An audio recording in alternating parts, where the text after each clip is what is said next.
saison des mariages, de tout un tas de cérémonies. On parlait du relâchement des gestes barrières ou du moins on n'a plus forcément la tête à ça. Donc très peu de masques à l'intérieur et beaucoup d'embrassades. Et en parlant d'embrassades, je voudrais renvoyer nos auditeurs à une nouvelle campagne de publicité orchestrée par les autorités régionales de santé, par le gouvernement, avec ce slogan « La vaccination peut avoir des effets désirables ». Et on voit notamment des couples s'embrasser, des gens se prendre dans les bras. Pour inciter, pour convaincre, elle tape juste cette campagne ?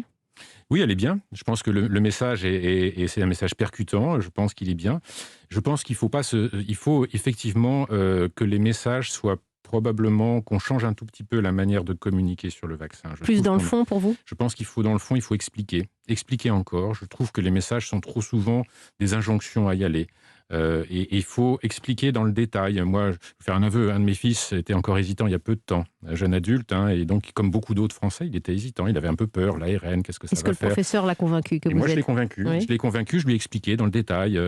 L'ARN, tu sais, ça rentre dans la cellule, mais ça disparaît presque instantanément. Quelques minutes, ça disparaît. Donc, il n'y a pas de risque d'effet à long terme. Ça ne touche pas aux gènes. Donc, des choses qui... Ça ne touche pas la stérilité, par exemple, ou la fertilité. La reproduction.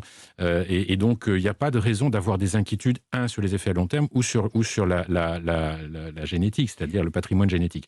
Donc, je pense qu'il y a c'est des questions que les gens se posent encore aujourd'hui, et à juste titre. Donc, il faut leur expliquer, prendre du temps. Nous ne l'avons pas assez fait, et je trouve que les messages ont été trop simplistes, enfin trop de l'injonction, et voire de la culpabilisation pour les soignants.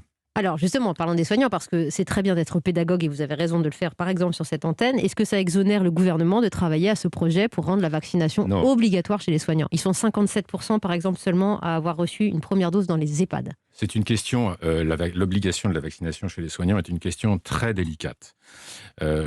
Personnellement, je pense qu'il faut que les soignants se vaccinent, et je pense qu'il faudra, si ils ne sont pas suffisamment nombreux à l'être, c'est le cas aujourd'hui, il faudra qu'on arrive à l'obligation. Mais on ne peut pas arriver à l'obligation.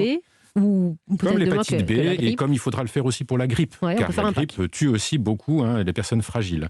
Mais je pense qu'on ne peut pas le faire juste comme ça, par une injonction.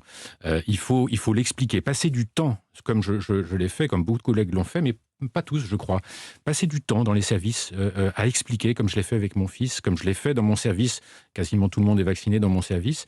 Et je pense que c'est vraiment important de le faire et de ne pas se contenter juste de dire c'est obligé. Et ceux qui ne l'ont pas fait, qu'est-ce qu'on va faire d'ailleurs ?